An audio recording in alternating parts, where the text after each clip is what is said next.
जय हिंद प्यारे साथियों। तो कैसे हैं आप सभी। आशा करते हैं कि आप सभी स्वस्थ होंगे और अपने स्टडी में व्यस्त होंगे। तो प्यारे साथियों, आज की इस वीडियो में हम सामान्य विज्ञान के महत्वपूर्ण 50 प्रश्न उत्तर लेकर उपस्थित हुए हैं, जो कि परीक्षाओं में बार बार पूछे गए हैं और आगे की परीक्षाओं में पूछे ही जाएंगे। तो वीडियो बहुत इंपॉर्टेंट है, वीडियो को बिना स्किप किए हुए देखते हैं। चलिए प्रश्नोत्तर को शुरू करते हैं। प्रश्न संख्या 1 है, रक्त में एंटीबॉडी एवं एंटीजन के अध्ययन को क्या कहते हैं। तो रक्त में एंटीजन एवं एंटीबॉडी के अध्ययन को सीरोलॉजी कहते हैं। तो ऑप्शन सी इसका राइट आंसर हो जाएगा। नेक्स्ट क्वेश्चन देखते हैं।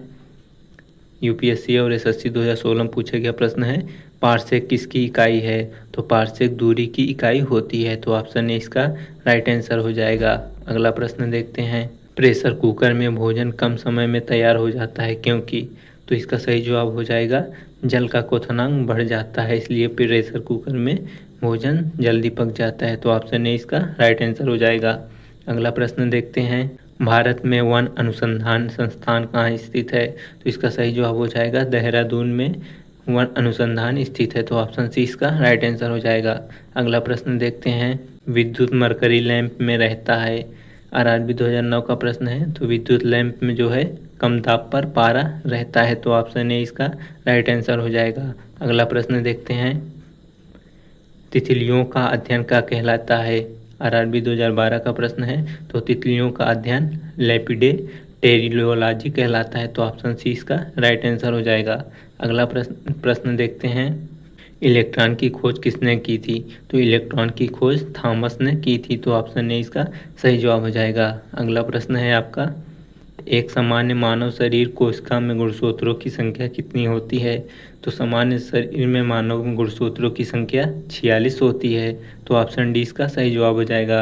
आपका अगला प्रश्न है, निम्नलिखित में से कौन सी गैस ओजोन परत के क्षरण के लिए उत्तरदायी है। तो इसका सही जवाब हो जाएगा, क्लोरोफ्लोरोकार्बन गैस ओजोन के परत के क्षरण के लिए उत्तरदायी होती है। तो ऑप्शन बी इसका राइट आंसर हो जाएगा। अगला प्रश्न है आपका, स्थिर पानी में मिट्टी का तेल डालने पर मच्छर कम होते हैं क्योंकि। इसका सही जवाब हो जाएगा, लार्वा के सांस में बाधा होता है मिट्टी का तेल, इसीलिए मिट्टी के तेल डालने से मच्छर कम होते हैं। तो ऑप्शन सी इसका सही जवाब है। आपका अगला प्रश्न है, वनस्पति घी के निर्माण में कौन सी गैस प्रयुक्त होती है। तो वनस्पति घी के निर्माण में हाइड्रोजन गैस प्रयुक्त होती है। तो ऑप्शन सी इसका राइट आंसर हो जाएगा। अगला प्रश्न है, लार का प्रकृति कैसी होती है। तो लार की प्रकृति जो है अम्लीय प्रकृति होती है। ऑप्शन ए इसका राइट आंसर है। अगला प्रश्न है, आतिशबाजी में हरा रंग किसके क्लोराइड लवण के कारण दिखाई देता है। तो इसका सही जवाब हो जाएगा, बेरियम के कारण आतिशबाजी के समय हरा रंग दिखाई पड़ता है। तो ऑप्शन बी इसका सही जवाब हो जाएगा। अगला प्रश्न देखते हैं, मानव हृदय में कितने कोष्ठक होते हैं। इसका सही जवाब हो जाएगा, मानव हृदय में 4 कोष्ठक होते हैं। ऑप्शन सी इसका राइट आंसर है। अगला प्रश्न देखते हैं, एक वृक्ष की आयु का पता किसके द्वारा लगाया जाता है। तो वृक्ष की आयु का पता जो है वार्षिक वलय की गिनती करके लगाया जाता है। तो ऑप्शन बी इसका सही जवाब हो जाएगा। अगला प्रश्न देखते हैं, काफ़ी इंपॉर्टेंट है, यूपी बीसीएस में पूछा गया प्रश्न है, निम्नलिखित में से कौन सा प्राकृतिक बहुलक नहीं है। तो नायलॉन जो होता है वह एक प्राकृतिक बहुलक नहीं होता। ऑप्शन सी इसका सही जवाब हो जाएगा। अगला प्रश्न देखते हैं, निम्न में से किस स्थान पर गुरुत्वाकर्षण का मान सबसे सर्वाधिक होगा। तो इसका सही जवाब हो जाएगा, अंटार्कटिका कैंप में गुरुत्वाकर्षण का मान सबसे अधिक होगा। अगला प्रश्न देखते हैं, केल्विन पैमाने में मानव शरीर का सामान्य तापक्रम होगा। तो केल्विन पैमाने पर मानव शरीर का सामान्य तापक्रम 310 डिग्री केल्विन होगा। तो ऑप्शन डी इसका सही जवाब हो जाएगा। अगला प्रश्न है, किसी वस्तु का प्रतिबिंब मनुष्य की आंख में कहाँ बनता है। तो किसी वस्तु का प्रतिबिंब मनुष्य के रेटिना पर बनता है। तो ऑप्शन डी इसका सही जवाब हो जाएगा। अगला प्रश्न है, एड्स किसके कारण होता है। तो एड्स जो है विषाणु के कारण होता है, विषाणु का नाम HIV होता है। अगला प्रश्न है, प्रकाश संश्लेषण में पौधों कौन सी गैस का शोषण कहते हैं। तो प्रकाश संश्लेषण के दौरान पौधे जो हैं कार्बन डाइऑक्साइड गैस का संश्लेषण करते हैं। ऑप्शन ए इसका सही जवाब हो जाएगा। अगला प्रश्न देखते हैं, जन्म के बाद मानव के किस ऊतक में कोई कोशिका विभाजन नहीं होती? तो इसका सही जवाब हो जाएगा तंत्रिका ऊतक में जन्म के दौरान एक भी विभाजन नहीं होता। तो ऑप्शन 20 का सही जवाब हो जाएगा। आपका अगला प्रश्न है, पानी में हवा बुलबुला वैसे ही काम करेगा जैसे करता है, जो है इसका राइट आंसर हो जाएगा जिस प्रकार उत्तल दर्पण काम करता है। तो ऑप्शन ए इसका सही जवाब हो जाएगा। अगला प्रश्न है, हंसने वाली गैस लाफिंग गैस का रासायनिक नाम है। तो लाफिंग गैस का रासायनिक नाम नाइट्रस ऑक्साइड है। ऑप्शन सी इसका सही जवाब हो जाएगा।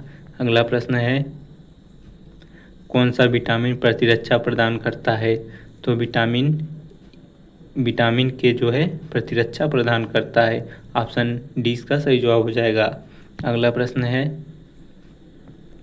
पादप विज्ञान की किस शाखा में कवक शास्त्र में किसका अध्ययन किया जाता है? तो कवक शास्त्र में जो है शैवालों का अध्ययन किया जाता है। ऑप्शन 20 का सही जवाब हो जाएगा।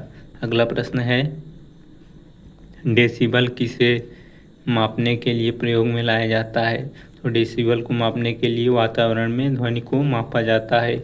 ऑप्शन सी इसका राइट आंसर हो जाएगा। अगला प्रश्न देखते हैं, निम्नलिखित में से कौन सा एक परमाणु का भाग नहीं है? तो जो है फोटॉन एक परमाणु का भाग नहीं है। तो ऑप्शन डी इसका राइट आंसर है। अगला प्रश्न देखते हैं, निम्नलिखित में से किसे रक्षात्मक पदार्थ कहा जाता है? तो विटामिन को रक्षात्मक पदार्थ कहा जाता है। तो ऑप्शन ए इसका राइट आंसर हो जाएगा। अगला प्रश्न देखते हैं, रॉकेट किस सिद्धांत पर कार्य करता है? इसका सही जवाब हो जाएगा, रॉकेट जो होता है न्यूटन के तृतीय नियम के सिद्धांत पर कार्य करता है। तो ऑप्शन सी इसका सही जवाब हो जाएगा। अगला प्रश्न देखते हैं, निम्नलिखित में से कौन सा ईंधन न्यूनतम पर्यावरण प्रदूषण फैलाता है? तो हाइड्रोजन जो होता है वह न्यूनतम पर्यावरण में को प्रदूषित करता है। तो ऑप्शन ए इसका सही जवाब हो जाएगा। अगला प्रश्न देखते हैं, मानव की उत्पत्ति किस युग में हुई थी? तो इसका सही जवाब हो जाएगा, मानव की उत्पत्ति प्लायोसीन युग में हुई थी। तो ऑप्शन 20 का राइट आंसर हो जाएगा। अगला प्रश्न देखते हैं, समुद्र में प्लावन करते आइसबर्ग का कितना भाग समुद्र की सतह पर तैरता रहता है? इसका सही जवाब हो जाएगा 1/10वां भाग समुद्र की सतह पर तैरता रहता है। तो ऑप्शन डी इसका सही जवाब हो जाएगा। अगला प्रश्न देखते हैं, सोडियम धातु का संग्रहण किस में करना चाहिए? तो इसका सही जवाब हो जाएगा, सोडियम धातु का संग्रहण मिट्टी के तेल में करना चाहिए। ऑप्शन डी इसका राइट आंसर है। अगला प्रश्न देखते हैं, प्रकाश संश्लेषण में पर्णहित की भूमिका है। तो प्रकाश संश्लेषण में पर्णहित की भूमिका जो होती है प्रकाश का अवशोषण करना होता है। ऑप्शन सी इसका राइट आंसर हो जाएगा। अगला प्रश्न देखते हैं, इस्पात के गोले में पदार्थ की मात्रा उसका क्या होती है? तो पदार्थ की मात्रा उसका द्रव्यमान होती है। तो ऑप्शन 20 का सही जवाब हो जाएगा। अगला प्रश्न देखते हैं, इलेक्ट्रॉनिक बल्ब के निर्माण में किस कांच का प्रयोग किया जाता है? तो इसका सही जवाब हो जाएगा, बल्ब के निर्माण में फ्लिंट कांच का प्रयोग किया जाता है। तो ऑप्शन सी इसका राइट आंसर हो जाएगा। अगला प्रश्न देखते हैं, जब कोई व्यक्ति बकरा का मांस खाता है तब वह द्वितीयक उपभोक्ता कहलाता है। ऑप्शन 20 का सही जवाब हो जाएगा। अगला प्रश्न देखते हैं, किसी द्रव का उसके क्वथनांक से पूर्व उसके वाष्प में बदलने की प्रक्रिया कहलाती है? तो क्वथनांक से पूर्व उसको वाष्प में बदलने की प्रक्रिया वाष्पीकरण कहलाती है। तो ऑप्शन ए इसका सही जवाब हो जाएगा। अगला प्रश्न देखते हैं, निम्नलिखित में से कौन सी ग्रीन हाउस गैस नहीं है? तो इसका सही जवाब हो जाएगा, हाइड्रोजन ग्रीन हाउस गैस नहीं है। तो ऑप्शन 20 का सही जवाब हो जाएगा। अगला प्रश्न देखते हैं, मछली के विशेष संरचना जो उसे श्वास लेने में मदद करती है तो वह गिल्स कहलाती है, जो मछली को श्वास लेने में मदद करती है। तो ऑप्शन डी इसका राइट आंसर हो जाएगा। अगला प्रश्न देखते हैं, ध्वनि तरंगे किसके कारण प्रतिध्वनि उत्पन्न करती हैं? इसका सही जवाब हो जाएगा, परावर्तन के कारण ध्वनि तरंगे प्रतिध्वनि उत्पन्न करती हैं। तो ऑप्शन सी इसका राइट आंसर है। अगला प्रश्न देखते हैं,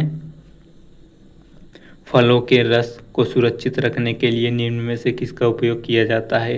इसका सही जवाब हो जाएगा, फलों को सुरक्षित रखने के लिए सोडियम बेंजोनेट का प्रयोग किया जाता है। तो ऑप्शन डी इसका राइट आंसर हो जाएगा। अगला प्रश्न देखते हैं, मानव शरीर में किस अंग की हड्डी सबसे लंबी होती है? तो मानव शरीर में जांघ की हड्डी सबसे लंबी होती है। तो ऑप्शन बी इसका सही जवाब हो जाएगा। अगला प्रश्न देखते हैं। प्रश्न संख्या 45 है। इंद्रधनुष में किस रंग का विक्षेपण सबसे अधिक होता है? तो इंद्रधनुष में बैंगनी रंग का विक्षेपण सबसे अधिक होता है। तो ऑप्शन ए इसका सही जवाब हो जाएगा। अगला प्रश्न देखते हैं। वाल्कनीकरण प्रक्रिया से रबड़ बनने की खोज किसने की थी? इसका सही जवाब हो जाएगा चार्ल्स गुडईयर ने की थी। तो ऑप्शन 20 का राइट आंसर हो जाएगा। अगला प्रश्न देखते हैं। पारिस्थितिकी तंत्र के दो घटक कौन से हैं? तो पारिस्थितिकी तंत्र के दो घटक जो हैं जैविक व अजैविक घटक हैं। तो ऑप्शन 20 का राइट आंसर हो जाएगा। अगला प्रश्न देखते हैं। दूरदृष्टि निवारण के लिए काम में लेते हैं। दूरदृष्टि के निवारण में उत्तल लेंस का प्रयोग करते हैं। ऑप्शन सी इसका सही जवाब हो जाएगा। अगला प्रश्न देखते हैं। लोहे पर जंग लगना किसका उदाहरण है? तो लोहे पर जंग लगना ऑक्सीकरण का उदाहरण होता है। ऑप्शन बी इसका राइट आंसर हो जाएगा। आपका अगला और अंतिम प्रश्न है। मानव रुधिर का पीएच कितना होता है? तो मानव रुधिर का पीएच 7.4 होता है। ऑप्शन बी इसका सही जवाब हो जाएगा। तो प्यारे मित्रों, वीडियो कैसा लगा? वीडियो अच्छा लगा हो तो चैनल को सब्सक्राइब और वीडियो को लाइक करना ना भूलें। धन्यवाद।